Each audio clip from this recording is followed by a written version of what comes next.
کریم فرقان مجید اللہ تبارک و تعالیٰ کی نازل کردہ آسمانی کتب میں سے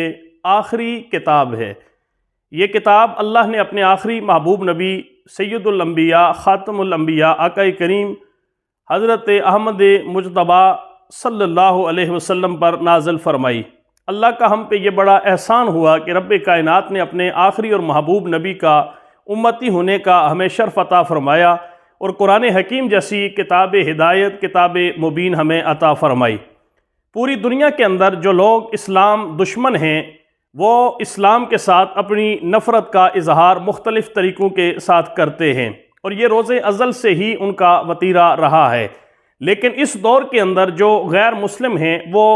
حضور نبی کریم صلی اللہ علیہ وسلم کی ذات مبارکہ کے اندر بھی گستاخی کرتے ہیں اور ساتھ قرآن حکیم جو مسلمانوں کی کتاب ہے اور یہ کتاب پوری کائنات کے لیے اللہ نے ہدایت کے لیے نازل فرمائی ہے، اس کتاب کی بھی توہین کر کے مسلمانوں کے جذبات کو ان کی مذہبی عقیدت کو مجروح کرتے ہیں۔ پوری دنیا کے اندر قرآن حکیم کی بے حرمتی کرنے کے حوالے سے مختلف ممالک کا یہ وتیرہ رہا ہے کہ وہ حکومتی سرپرستی کے اندر یہ کام بھی ہو رہا ہے۔ اس حوالے سے جو میں نے شروع میں ایک بات لکھی ہے کہ مسلمان جو ہے وہ بھی قرآن حکیم کی بہت زیادہ بے حرمتی کرتے ہیں۔ یہ بات آپ کے لیے بڑی حیران کن ہوگی، لیکن ناظرین آپ نے اس پوری ویڈیو کو دیکھنا ہے اور اس پوری ویڈیو کو دیکھنے کے بعد آپ نے جہاں تک ہو سکتا ہے اس ویڈیو کو آگے آپ نے پھیلانا ہے، تاکہ ہم میں سے اگر کوئی شخص اس ویڈیو کو دیکھنے کے بعد قرآن حکیم کی حفاظت کے حوالے سے قرآن حکیم کی خدمت کے حوالے سے کوئی کام کرتا ہے تو اس کے اندر ہمارا بھی حصہ شامل ہوگا۔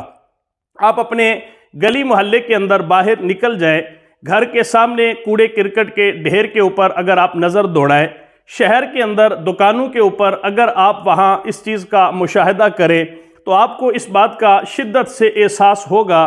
کہ قرآن حکیم کی کتنی زیادہ بے حرمتی ہو رہی ہے۔ گندگی کے ڈھیر کے اوپر، کوڑے کرکٹ کے ڈھیر کے اوپر، گلی محلے کے اندر اور ہر جگہ پہ تقریباً اگر آپ غور سے دیکھیں تو وہاں بہت سارے ایسے صفحات آپ کو ملیں گے کہ جن کے اوپر آیات بینات احادیث مبارکہ یا اسماء مبارکہ اس کے اوپر درج ہوتے ہیں، لیکن اس حوالے سے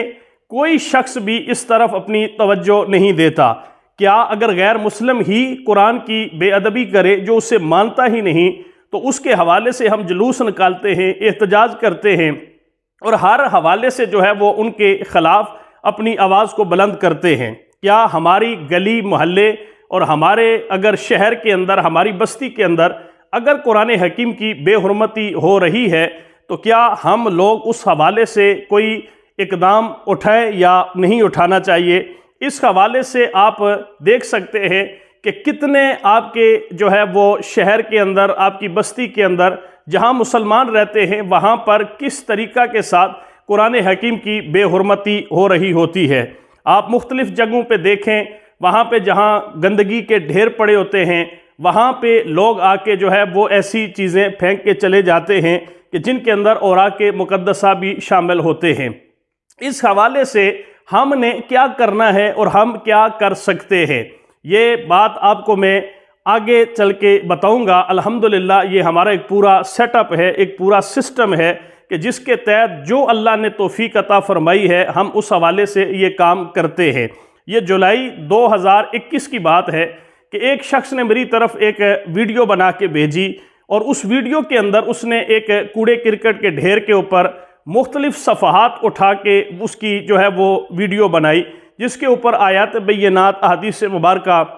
اور اس طرح کی بہت ساری چیزیں جو مقدس ہیں وہ اس پہ تحریر لکھی ہوئی تھی۔ اس نے یہ سوال کیا کہ کیا قرآن حکیم کی حفاظت کے لیے مدارس کے اندر صرف اسے پڑھانا، مساجد کے اندر اس کی تلاوت کرنا، گھروں کے اندر اس کی تلاوت کرنا یہ کافی ہے، یا قرآن حکیم جو ہمارے گلی محلے کے اندر، ہمارے شہر کے اندر جگہ جگہ پہ قرآن حکیم کی بے حرمتی اور بے ادبی ہوتی رہتی ہے، اس حوالے سے بھی ہمیں کوئی قدم اٹھانا چاہیے؟ الحمدللہ پورے پاکستان کے اندر، پوری دنیا کے اندر قرآن حکیم کی حفاظت کے حوالے سے جو شہید قرآن ہوتے ہیں اور آیات مقدسہ ہوتے ہیں، ان کے حوالے سے اللہ نے جن کو توفیق عطا فرمائی ہے وہ اس کار خیر کے اندر ضرور اپنا حصہ ڈالتے ہیں۔ لیکن ناظرین، میں آپ سے کوئی چندے کی بات نہیں کرنا چاہتا، میں آپ کے سامنے کوئی کسی قسم کی اپیل نہیں کرنا چاہتا، صرف ایک ہی اپیل ہے کہ ہم لوگ قرآن حکیم کی حفاظت کے لیے لازماً کچھ نہ کچھ کریں، تاکہ اللہ کے یہ جو مختلف عذاب ہمارے اوپر مسلط ہیں، اللہ ان سے ہمیں محفوظ رکھے۔ سب سے پہلی بات تو یہ ہے کہ قرآن حکیم کی حفاظت کے لیے ہم کیا کر سکتے ہیں۔ قرآن حکیم مختلف جگہ پہ جو اس کی بے حرمتی ہوتی ہے، قرآن حکیم کو مختلف مقامات کے اوپر جو لوگ کوڑے کرکٹ کے ڈھیر کے اوپر ایسے مقدس صفحات کو پھینک کے چلے جاتے ہیں، تو اس حوالے سے ہمیں کیا کرنا چاہیے۔ وہ ویڈیو جب میرے پاس پہنچی تو مجھے بڑی وہ اس سے تکلیف پہنچی۔ اب میں نے اس چیز کا ذکر الحمدللہ ایک انتہائی درد دل رکھنے والے، اور اللہ نے ان کو بڑی توفیق عطا فرمائی ہے کہ وہ مساجد، مدارس، خدمت خلق کے حوالے سے بہت زیادہ رفعی کام اللہ ان سے لیتا ہے۔ جب میں نے اس حوالے سے ان کے ساتھ بات کی، ہمارے محترم جناب چودھری امجد ایوب صاحب اسلام آباد ترنول کے آپ رہائشی ہیں، اور ہر شخص تقریباً جو یہاں پہ رہتا ہے وہ انہیں اچھے طریقے کے ساتھ جانتا ہے۔ جب ان کے ساتھ میں نے یہ بات کی، ان کے بھائی جو چھوٹے چودھری واجد ایوب صاحب، انہوں نے اس چیز کا بڑے وہ پیار اور محبت کے ساتھ جواب دیا اور کہا کہ اس حوالے سے ہمیں لازماً کوئی کام کرنا چاہیے۔ اب ناظرین، ہمارے سامنے یہ ایک چیلنج تھا، ہمارے سامنے یہ ایک مشن تھا کہ ہم نے اس کام کو کس طریقہ سے کرنا ہے۔ اس کے لیے ہم نے پھر یہ ایک ترتیب بنائی کہ ہم مختلف باکس بنائیں گے، جو باکس وہ مختلف مقامات کے اوپر ان کو نصب کیا جائے گا۔ باکس کی تیاری کے اندر ہم نے پھر پورا ایک سسٹم بنایا۔ باکس کو باقاعدہ انہیں رنگ کیا جاتا ہے، اس کے اوپر موبائل نمبر لکھا جاتا ہے، اگر کوئی باکس بھر جاتا ہے تو اس پہ لوگ فون کر کے بتاتے ہیں، پھر ہمارے وہ جو دوست جو باقاعدہ طور پہ اس ڈیوٹی کے اوپر مامور ہے وہ وہاں سے ان کو جا کے خالی کرتے ہیں۔ ہم نے پھر باکس تیار کرنے کے حوالے سے وہ کام کرنا شروع کر دیا۔ پہلا جو ہمارا فیز تھا، اس کے اندر الحمدللہ ہم نے 3000 باکس وہ تیار کر کے مختلف مقامات کے اوپر، گھروں کے سامنے، گلی کے اندر، مساجد کے سامنے، بازار، شہر، گلی، دکانوں کے سامنے ہم نے مختلف مقامات کے اوپر ان باکس کو وہ نصب کیا۔ اب باکس کو نصب کرنے کے بعد انہیں باقاعدہ طور پہ خالی کرنا یہ بھی انتہائی ضروری تھا۔ اس کے لیے بھی ہم نے گاڑیاں وہ رکھی، ان کے اوپر باقاعدہ ملازم رکھے، وظیفہ ان کا مقرر کیا، جو ہر دن جا کر جہاں سے فون آتا ہے یا فون نہیں آتا تو ان کی یہ ڈیوٹی کے اندر شامل ہے کہ وہ ان باکس کو جا کے وہاں سے خالی کرتے ہیں۔ اور یہ بڑی تکلیف دہ بات ہے کہ وہ باکس جو ہم نے مختلف مقامات کے اوپر نصب کیے ہیں، لوگوں کی اتنی وہ آپ کہیں کہ دین سے دوری کہیں، یا قرآن سے بے رغبتی کہیں، یا دینی تعلیمات کا نہ ہونا کہیں، کہ ان باکس کے اندر باقاعدہ لکھا ہوا ہے کہ یہ قرآنی آیات کے لیے ہیں، اوراق مقدسہ کے لیے ہیں، لوگ ان کے اندر گندی چیزیں وہ بھی ڈال کے چلے جاتے ہیں، نعوذ باللہ ثم نعوذ باللہ۔ بعض باکس کے اندر لوگ پیمپر تک وہ بچوں کے وہ استعمال کے بعد وہ ان کے اندر ڈال کے چلے جاتے ہیں۔ یہ ہمارے لیے بڑی تکلیف دہ ایک بات ہے، لیکن اس کے باوجود بھی ہم نے اس کام کو ترک نہیں کیا، یہ کام ہمارا چلتا رہا۔ پھر جب وہ باکس ہم خالی کر کے لاتے رہے، اب ان کی چھانٹی کا ایک مرحلہ تھا کہ ان کو چھانٹی کیسے کیا جائے۔ پھر ہم نے ان کی چھانٹی وہ کرنے کے لیے ہم نے باقاعدہ ایک سسٹم بنایا۔ قرآن حکیم اگر شہید ہے یا اوراق مقدسہ جس پہ قرآن حکیم کی آیات لکھی ہوئی ہیں، ہم نے ان کو الگ کر کے باقاعدہ طور پہ کفن بنا کے کپڑے کا ایک وہ اس کے اندر ہم نے ان کو پیک کرنا شروع کر دیا۔ باقی جو اوراق مقدسہ جس طرح بہت سارے وہ جائے نماز آ جاتی ہیں، اسی طرح جو غلاف قرآن ہوتا ہے، اس طرح کی اور بہت ساری چیزیں، اشتہارات ہوتے ہیں، بینرز ہوتے ہیں، ان کو ہم نے الگ سے رکھنا شروع کر دیا۔ اب یہ ساری چیز وہ چھانٹی کرنے کے بعد، اس چھانٹی کے عمل سے گزرنے کے بعد پھر اگلا مرحلہ یہ تھا کہ ان کو کسی جگہ پہ دفن کیا جائے اور تدفین کے لیے کسی جگہ کا انتخاب کیا جائے۔ قرآن محل جو ہے وہ بھی بنائے جاتے ہیں مختلف مقامات کے اوپر. میں نے قرآن محل کا بھی وزٹ کیا. لیکن جو قرآن محل کا ایک تصور ہے، 5 مرلے 10 مرلے جگہ ہوتی ہے، اسے بنا دیا جاتا ہے، بہت گہرائی کے اندر جو ہے وہ اسے جو ہے وہ کھودا جاتا ہے، اس کے اندر جو ہے وہ اس کو ڈمپ کرنا شروع کر دیا جاتا ہے. لیکن اس میں بھی قرآن حکیم اور باقی چیزیں جو ہے وہ بالکل مکس ہو جاتی ہیں، اور جب وہ اندر پھینکتے ہیں تو میں یہ سمجھتا ہوں کہ یہ قرآن حکیم کی ایک دوسرے طریقے سے ہم بے ادبی کر رہے ہوتے ہیں، جہاں مختلف اشتہارات، اخبارات، اس طرح کی چیزیں وہ ہم وہاں پہ ایک ہی جگہ پہ جمع کر رہے ہوتے ہیں. یہ قرآن حکیم کی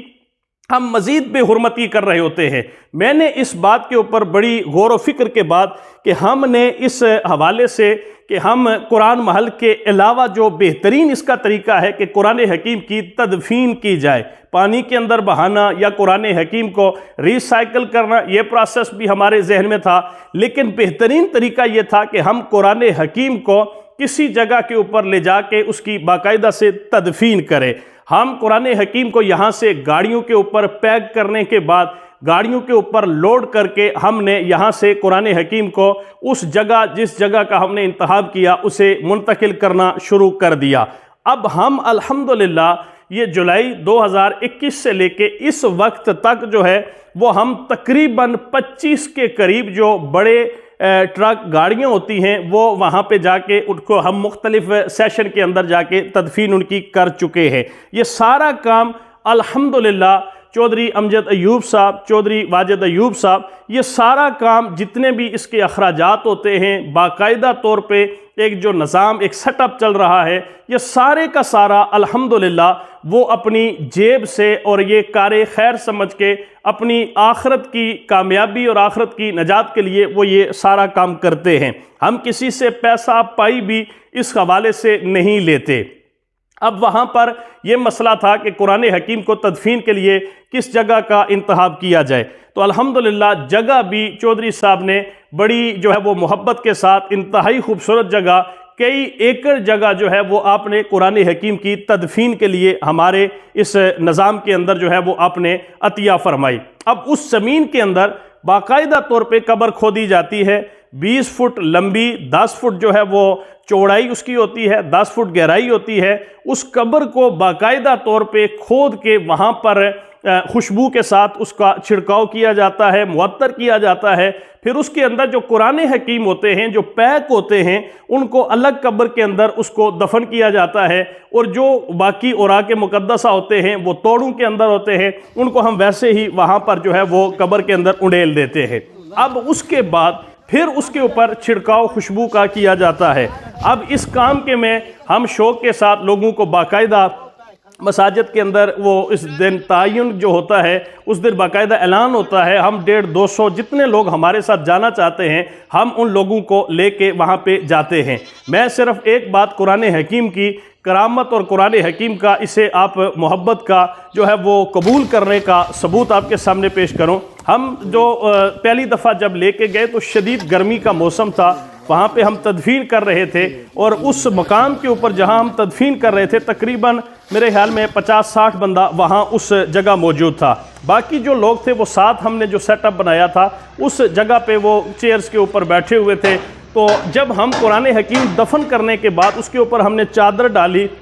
خوشبو کا چھڑکاؤ کیا، تو یقین جانے کہ بادل جو ہے وہ اتنے موٹے جو ہے وہ بادل کے قطرے جو ہے وہ الحمدللہ ہمارے اوپر گرنا شروع ہو گئے. اور ہم نے بڑا سب لوگوں نے اللہ اکبر اور جو ہے وہ کلمہ شریف پڑھنا شروع کر دیا کہ الحمدللہ بارش ہو گئی. لیکن جو 7 لوگ بیٹھے تھے یقین جانے کہ انہیں اس بات کا علم تک بھی نہیں تھا کہ ہمارے اوپر کوئی قطرہ نہیں پڑا. تو یہ میں بات یہ یقین جانے کہ قرآن حکیم کو گواہ بنا کے آپ کے سامنے یہ بات کر رہا ہوں کہ ہم نے قرآن کے فیضان کو وہاں اپنی آنکھوں کے ساتھ دیکھا کہ کس طرح انہی لوگوں پر جو وہاں اس جگہ پہ موجود تھے قبر مبارک کے پاس، ان کے اوپر وہ بادل کے قطرے برسنا شروع ہو گئے. ناظرین، اس بات کے بیان کرنے کا مقصد یہ ہے